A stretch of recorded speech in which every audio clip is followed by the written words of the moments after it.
Saya tahun 81 saya masih kelas 2 SMP. Bapak saya meninggal. Sepeninggal bapak saya, nah ibu saya ini kan ya secara ekonomi yang namanya pensiunan janda PNS. Ya. Nah akhirnya untuk menopang kehidupan itu saya jualan koran, Mas. Saya nganter koran. Nah saya nganter koran, pulang nganter koran, jam 8 pagi itu saya nganter telepon ke Kodam. Telepon kue-kue hijau Kue-kue itu. itu yang dalamnya gula merah. Iya, iya. Suatu ketika yang jaganya ini tamtama baru nih. Oh, Gak ada yang belum kenal. Oke. Saya, "Mesti Pak, sini kamu. Kamu nggak lapor-lapor dulu. Sini Pak." Ditendangnya lah nih. Kue itu. Kue itu Oh, ada 55 biji itu gelundung-gelundung. Masih ingat jumlahnya. Di situ 50. saya bilang, awas nanti saya jadi perwira. Saya bilang. Di Sambil situ saya bangkit pengen jadi tentara itu. Oh, Awalnya oke. di situ, Mas. Disitulah saya berpikir, ini orang jangan semena-mena ke rakyat kecil, itu nggak boleh. Seperti itu.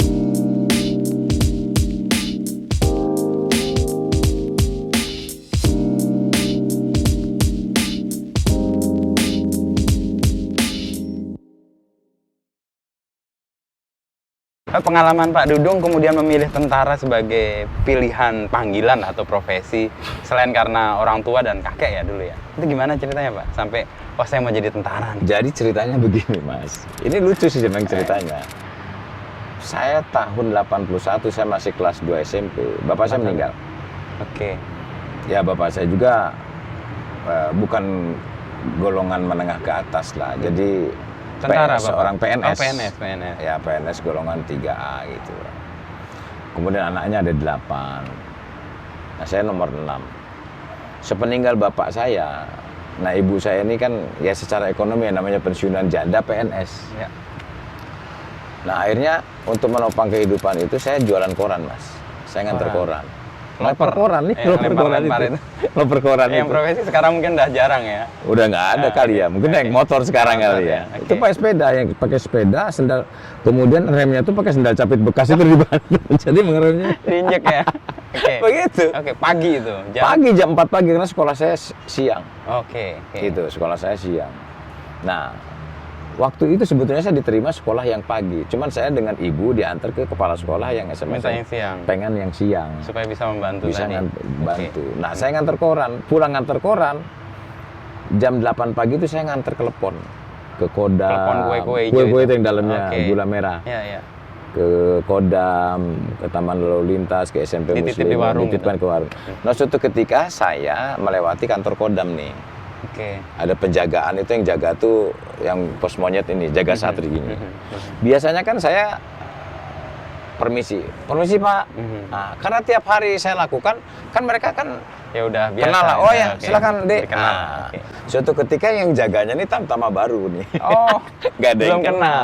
Oke. Saya, "Mesti Pak, sini kamu. Kamu nggak lapor-lapor dulu. Sini Pak." Ditendangnya lah nih. Kue itu. Kue itu Oh, ada oke. 55 biji itu gelundung-gelundung. Masih ingat jumlahnya. Di situ 50. saya bilang, awas nanti saya jadi perwira. Saya bilang. Di Sambil situ saya bangkit pengen jadi tentara itu. Oh, Awalnya oke. di situ, Mas. Padahal dulu saya cita-cita pengen kuliah dulu tuh. Itu cerita singkatnya itu seperti Oke, itu. ada persentuhan ya dengan Ada pengalaman persentuhan. langsung di. Ya, disitulah saya berpikir, ini orang jangan semena-mena ke rakyat kecil, itu nggak boleh. Seperti itu. Terus Pak Dudung daftar di AKMI. Daftar di Bandung untuk Akademi Militer. Ya alhamdulillah saya sekali tes langsung lulus gitu loh. Oh iya. Wah. Itu. Punya pegangan atau punya ilmu apa Pak? Nggak ada juga, nggak ada juga. Oke. Saya ya yakin aja lah lulus. Gitu ceritanya. Terus pendidikan, lalu karir ketentaraan. 3 tahun pendidikan, saya Letnan 2. Penempatan pertama saya di Timur. Timur. Ya tahun 88. Dili atau di? Di Dili, Di di Dili, Timur oke. sampai tahun 93. Oke. Nah, kemudian dari situ saya pindah ke Bali. Bali. Di Bali baru saya berkeluarga, kemudian dari Bali saya pindah ke Pusnip Bandung. Kemudian saya pernah ke luar negeri tim OIC Penjaga monitoring perdamaian di Filipina Selatan. Ya itu ngadepin Abu Sayyaf lah segala macem lah. Oh iya. Nah, dari sana kemudian saya pindah lagi Suslapa di Indonesia. Kemudian saya dapat Wadanyun 410 hanya sebulan, terus saya berangkat lagi ke Timur. Timur. Ke Timur setahun lebih. Tugas operasi sebagai Wadanjon 401. Oke. Kurang dari 401, kemudian saya mau cuti, tiba-tiba ada perintah untuk berangkat lagi sebagai tim Yunamed, sebagai LO, Yang jadi berdamaian ya waktu Liaison itu ya? Officer untuk penerjemah lah di terjadi jejak pendapat di Timur. Kurang lebih sekitar 9 bulan saya kembali, baru mau cuti juga. Pasukan 401 harus berangkat ke Maluku Utara, terjadi konflik Di Maluku, di Ambon. Maluku, ya di Ternate khususnya, Ternate. sampai ke Jailolo, Lolda, sampai ke Pulau Obi. Nah itu kita mengatasi kerusuhan dan alhamdulillah kejadian. Pulang dari sana saya dapat skep jadi Kasdim, kemudian saya Sesko, kemudian saya jadi Pabandia Ops kurang lebih sekitar 4 bulan. Kemudian ada tes Susdanjon, saya jadi Danjon, terus berangkat operasi darurat militer di Aceh 2003. 2003. Oh, pas saya liputan dulu, Pak. Nah, 2003. Saya di Samalanga waktu itu. Nah, saya di Luxemawe. Luxemawe, Nah, oke. di situ, ya alhamdulillah Mas, batalion saya tidak ada satupun korban. Dan sukses semua misi. Dan sukses, dan Panglima Sago, bahkan Panglima Wilayah itu kena sama kita. Makanya anak buah saya dapat 7 orang KPLB, kenaikan pangkat luar biasa. Karena prestasinya. Karena prestasi, kemudian saya dapat bintang Kartika Eka Nararia Prestasi. Amat jarang itu deh. Loh itu kalau dimakamkan TMP itu Mas. Oh. Letnan Kolonel waktu itu. Kan mau di KPLB kan tidak boleh. Iya. Karena saya letkolnya baru sebulan. Tadinya mau di kolonel kan. Nah, akhirnya terus saya Danjon, kemudian Dandim Lubulinggo, Dandim Palembang, kemudian pindah ke Jakarta bagian rekrutmen prajurit, terus saya Aspes di Makassar, kemudian jadi Danrindam lagi di Palembang di Morenim, kemudian pindah ke Mabesat, dari Paban saya Lemhanas. Lemhanas, ya. Setelah Lemhanas saya Paban 1 Mabes TNI, kemudian saya jadi Wagub Dandirma Mabes TNI sebentar, Dari 3 Wagub. bulan, kemudian Wagub Akmil. Wagub Akmil, terus pindah jadi staf khusus Kasat, kemudian Swaster, Gubernur, terus Pangdam. Nah, kesadaran Pak Dudung untuk melakukan perubahan di lembaga pendidikan itu muncul dari mana, Pak? Ya, waktu saya taruna, merasa, loh, saya diperlakukan seperti ini sama senior, ini nggak benar. Kemudian kan saya sempat jadi Wagub, saya analisa, saya pelajari, kok masih hal-hal yang jelek masih didemonstrasikan. Hal-hal yang nggak bermakna tadi. Yang nggak bermakna ini masih dibesar-besarkan. Ini kelemahan kita di situ.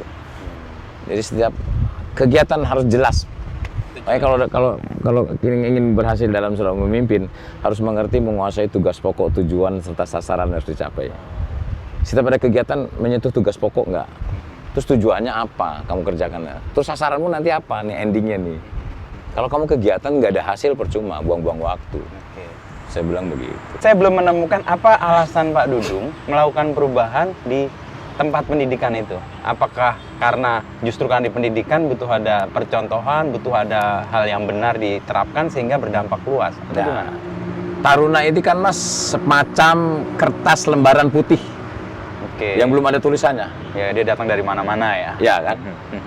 Nah, lembaga pendidikan Taruna ini calon pemimpin. Saya bentuk adalah karakter.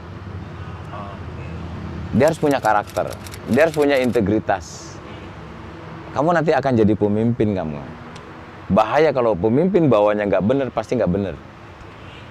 Dia nanti lulus, Letnan 2, jadi komandan peloton, punya anak buah 36 orang, masih muda. Anak buahnya ada yang tua mungkin. Kan begitu. Dan pembentukan karakter itu pernah fail nggak Pak? Atau gagal nggak di Akmil? Kalau gagal bagaimana? Selama saya ya, nggak ada. Mereka setelah menerima, saya katakan begini Mas, kalau ingin berhasil, memang kita ada hablum minallah, ada hablum minanas. Kita harus banyak berbuat baik. Saya bilang saya nggak pinter-pinter amat, saya jadi jenderal, biasa-biasa aja, ranking Taruna juga biasa-biasa. Kan begitu. Ya artinya, kalau kita ingin sukses, banyak-banyak berbuat baik pada setiap orang. Saya katakan kepada mereka, sekecil apapun kebaikan yang kau lakukan, ini akan menjadi riak kebaikan yang tidak pernah berujung. Tetapi sekecil apapun kejelekan yang kau lakukan, atau kejahatan kau lakukan, akan menjadi warisan kejahatan berikutnya kamu. Itu kesadaran Pak Dudung. Berbuat baiklah kamu kepada adikmu, berbuat baiklah kepada kawanmu, berbuat baiklah kamu kepada seniormu. Itu yang akan mengantarkan, karena Tuhan akan memberikan kepada orang-orang yang baik. memberikan amanah kepada orang-orang yang baik. Nggak mungkin Tuhan akan memberikan jabatan kepada orang yang jahat, kepada orang yang pelit. Makanya bermurah hatilah sebenarnya setiap orang, saya bilang begitu. Nah, saya katakan Mas, orang yang bahagia itu belum tentu bermurah hati. Tetapi saya belum pernah melihat orang yang bermurah hati tidak bahagia. Pasti dia bahagia. Kalau Pak Dudung memahami senioritas dalam ketentaraan tuh gimana akhirnya? Ya memang senioritas itu mau nggak mau dia lahir duluan kan. Persis. Punya ilmunya juga, dia duluan. Kan begitu, kita hargai, kita hormati. Di sini juga di Kodam saya ada senior. Banyak ya. Ada 86, ada yang 87. Ya walaupun bagaimana dia pangkatnya di bawah saya tetap hormat. Oke. Itu senior saya itu ya kakak kita dan segala macam. Saya tidak mentang-mentang bahwa saya Pangdam, ini seniornya anak buah saya sama-sama mena-mena, oh saya enggak. Tetap kita junjung tinggi senioritas itu. Oke. Gitu. Dalam posisi itu menjadi relasi menjadi lebih Ya, cair ya sebagai kita lebih cair, manusia. justru bekerja justru lebih enak. Kan begitu, tidak terjadi ketegangan. Ya nggak usah lah jabatan itu terlalu diagung-agungkan Mas. Betul nggak Mas? Janganlah jabatan selalu jadi Pangdam terus beda sikap, beda perilaku, semena-mena. Pak Dudung membayangkan nggak setelah masuk tentara dulu jabatan ini yang Pak Dudung? Justru itu, saya kalau lewat sini dulu waktu kecil, wah buset. Saya waktu pamen gimana ya jadi Pangdam Jaya ya. Begitu berat tugasnya kan begitu kan. Lihat gedungnya aja, waduh luar biasa. Saya nggak kebayang dari Gubernur Akmil jadi Pangdam Jaya. Belum pernah terjadi Mas, baru sekali nih. Biasanya Pangdam Jaya itu pernah Pangdam sebelumnya. Iya. Karena Ini kan ibu Akmil. kota. Begitu. Ya akhirnya Tuhan sudah berkehendak lain. Kalau Tuhan mau, kita tidak bisa mengelak, betul kan? Iya. Dan Dari tiga prinsip tadi, Pak. dapat kepercayaan itu gitu loh. Kan begitu kan. Yakini aja lah. Dulu waktu jadi tentara kan Pak Dudung berarti masuk tahun 80-an. Itu saya tahun 90-an sih. 85 saya masuk. 85 ya. Nah. Saya lulus SMA 94. Dulu di era saya itu jadi tentara tuh bayangannya jadi pejabat negara tuh, Pak. Iya. Bupati, gubernur, karena di era itu kan Ya, di era semua itu. Ada kekecewaan nggak Pak setelah ada reformasi lalu itu berubah semua? Ya kalau menurut saya pribadi, saya ingin profesional di bidang saya. Oke. Justru ini yang Lah, iya kalau menurut saya yang lebih profesional dalam pemerintahan mungkin lulusan APDN lah. STPDN itu lebih profesional. Kan begitu kan? Iya. Ya kalau tentara saya profesional di dalam bidangnya aja. Kan begitu. Kalau untuk keluarga nih Pak Dudung mendidik anak-anak gitu kan. Pak Dudung anak 3 ya? Anak Saya 3. cuma membayangkan apa parenting atau orang tua tentara itu gimana sih didik anaknya? Ya kalau orang dikatakan katanya keras, kasar enggak juga. Saya lebih banyak bercanda sama anak-anak. Sama istri saya banyak bercandanya sampai Iya, sekarang gini-gini itu. juga. Ya kita sering ledek-ledekan komunikasi. Saya nggak jarang itu sangat marah, apalagi wah mukul, nggak pernah. Saya didik mereka, didik yang keras itu bahwa saya bilang dalam hidup ini tidak semudah membalikan telapak tangan. Oke. Semuanya perlu perjuangan. Itu ditanamkan di anak. Saya tanamkan kepada mereka dan alhamdulillah saya tanamkan juga dia tidak berkehidupan yang mewah, yang sederhana. Saya ajari kepada anak-anak kalau ulang tahun cukup beli kue tar sedikit terus kita kumpul berempat. Kita berlima dengan saya, kemudian selamat ulang tahun, udah kasih hadiah sedikit. Terus anak saya waktu kecil tuh saya kasih belikan nasi Padang, berapa nasi bungkus yang banyak. Nanti dia keliling naik mobil kasih orang-orang yang nggak mampu. Ketika dia ulang tahun. Iya, karena yatim seperti itu. Nah, saya ajari kepada mereka sehingga mereka pun anak itu biar tumbuh rasa kasih sayang kepada orang lain, cinta kasih kepada orang lain, tidak semena-mena, peduli kepada orang-orang yang tidak mampu. Saya ajarin mereka begitu. Peran keluarga menurut Pak Dudung seberapa besar untuk karir Pak Dudung? Ya luar biasa. Karena saya pikir begini Mas, kalau kita ingin sukses, kuncinya satu aja. Lihat anak istri kita lagi tidur kalau malam-malam. Orang lagi tidur itu kayak orang mati Mas. Bener kan? Di situ saya bangkit. Masa depan mereka ini sangat tergantung pada diri saya. Saya berjuang. Saya nggak cukup berdoa, tapi harus berikhtiar. Betul kan Mas? Masa depan itu di tangan kita Mas, bukan tangan orang lain. Dan malam ketika tidur itu Pak Dudung Kita lihat mereka lagi tidur. harapan ada di Mereka luar biasa. Kemudian Mas, saya bilang, kalau kita ingin sukses, di lingkungan kita ini ada 2 bidadari cantik Mas.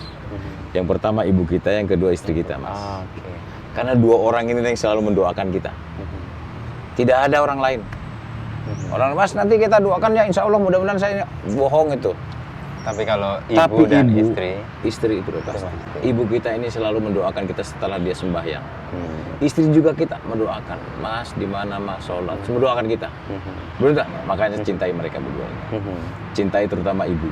Ibu ya. Istri kita. Relasi Pak Dudung dengan ibu sendiri kan ketika ditinggal sama bapak ya, Iya. waktu masih umur 12 tahun ya waktu Iya. itu ya. Dan ibu jadi kayak pengganti ayah ya, dan Pak Iya. Dudung sendiri sebagai Anak 8. Itu gimana? Dan ibu tuh saya lihat kalau punya makanan sedikit berbagi kepada orang. Meskipun anaknya 8 loh. Masih kan ada 8, saya lihat punya makanan dari kampung dan ini bagi seasrama itu. Saya pelajari di situ. Oh, rupanya seperti ini. Artinya segala sesuatu tuh berangkat dari hati, Mas. Kalau hatinya baik, pikirannya baik, ucapannya baik, pasti tindakannya juga baik. Hatinya yang baik pada setiap orang. Tuhan itu melihat manusia, Mas, bukan dari kepalanya loh, Dari tapi hati. dari itu. Begitu juga kita. Kita bergaul sama setiap orang. Waduh, ini hatinya busuk nih. Kerjanya jelekin orang, 4 orang besok-besok jelekin gua nih. Betul nggak? Ini orangnya tapi tulus, ikhlas. Gue senang bergaulnya. Bener kan? Manusia pun Kelihatan ya. sama begitu, Mas. Nah, Betul sebagai nggak? tentara untuk bisa merawat hati itu gimana Pak? Kan tentara kan biasanya dengan disiplin, ya mekanik, tugas, disiplin, melakukan ini. Ya kadang-kadang artinya nggak pakai begini, hati. Mas. Saya memang berangkat dari keluarga yang tidak punya kan. Betul kan? Bukan karena kami ingin memberi, selalu ingin memberi. Tetapi saya pernah merasakan bagaimana menerima itu gitu loh. Oke. Bagaimana kita bisa menerima itu? Artinya kita pernah menghadapi situasi yang kayak sulit. gitu. Makanya saya selalu banyak memberi. Karena perasaan Karena orang yang saya menerima pernah itu ya? merasakan seperti itu. Oh, oke. Begitu. Kan begitu. Mungkin kalau saya tidak pernah merasakan itu ya mungkin saya semena-mena mungkin. Nah, Ya perjalanan itu ternyata ada Oh buahnya iya, Pak ya. ada Bahwa buahnya. dulu sulit, apa jadi loper koran, ditendang, apanya itu keranjangnya untuk bawa kue. Lalu menjadi tentara yang kemudian tahu perasaan anak buah dan tapi yang tahu lebih penting perasaan- sebetulnya ini semua kehendak yang Maha Kuasa. Hmm. Itulah kita diajari berpuasa. Bentar lagi nih kita puasa. Kita berpuasa itu bagaimana kita itu mengasihi sesama manusia. Oke. Kamu berpuasa, Wisnu lu puasa, kata Tuhan, ya lapar kan? Nah itu, di kolong jembatan tuh puluhan tahun tuh lapar mulu. Makanya udah berpuasa lu banyak ngasih orang. Puasa, jangan nyakitin. Jangan jahat sama orang, lu batal. Ya maksudnya setelah puasa kamu harus baik kepada setiap orang. Tuhan tuh karena nggak bisa ngasih langsung. Karena nggak pernah uang turun dari langit. Hanya ngasihkan kepada orang-orang yang amanah aja, sama orang-orang yang bermurah hati. Kuncinya itu aja, Mas. Simple hidup ini. Iya, makanya saya baru memahami kenapa Pak Dudung kayak nggak pernah punya rasa takut atas apapun ya, Nggak ada menghadapi resiko apapun. Ya udah, karena saya yakin dengan Yakin, jalan itu. Tuhan tuh sangat dekat sama kita. Yakin aja dengan Tuhan, asal kebenaran kita tegakkan. Itu aja saya sih. Betul, saya kayak kemarin tuh kejadian kemarin itu, saya yakin aja. Oke Pak Dudung. Oke, thank you, Mas. Makasih banyak, Oke, ini menyegarkan buat saya. Saya baru banyak dapat insight nih, ternyata seberani ini dan sekonsisten ini untuk mengambil sikap dan kemudian tindakan ya, karena Oke. kadang-kadang kan ada yang sikapnya A, tindakannya B, Ya. sikapnya B, tindakannya C, Tidak lain-lain. Tapi konsisten. kalau Pak Dudung ini saya menemukan yang jarang, dan mudah-mudahan banyak aparat kita yang nanti seperti Pak Dudung. Amin. Mudah-mudahan. Makasih Ya, Pak thank Dudung you. waktunya. Ya, Selamat makasih. siang. Saya-